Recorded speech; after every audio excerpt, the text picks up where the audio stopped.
The thirst we carry in our hearts can only be satisfied by living water. The Gospel of John chapter 4 verses 5 to 42.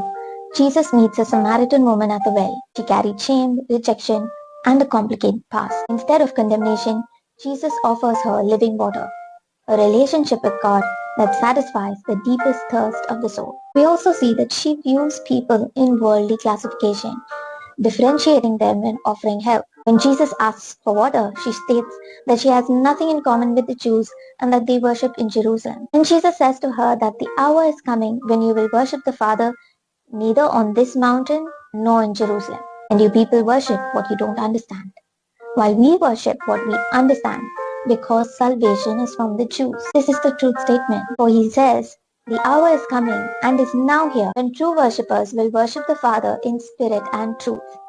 This is important. In this one encounter with Jesus, her story changes. The woman who once avoided people runs back to her town announcing the Messiah. For parents, it's a powerful lesson that children don't grow through shame or labeling.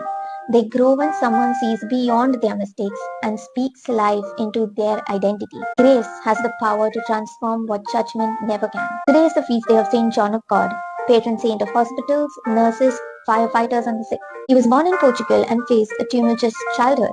At the age of 8, he was orphaned, leaving him in the care of an uncle. As he grew, he struggled with excessive drinking and gambling. As a youth, he joined the army and during a period of military service in Spain, experienced a profound spiritual conversion following a sermon by St. John of Avila. He renounced his former ways and dedicated himself to prayer, penance, and service to the poor and sick. He began personally rescuing abandoned and mentally ill people from the streets. One remarkable moment occurred when he rushed into a burning hospital to carry patients to safety, inspiring many to join his mission. His compassion later gave birth to the Brothers Hospitallers, a global ministry of healthcare and mercy. To share this capsule reflection with those in need of hope today. God bless you. See you tomorrow.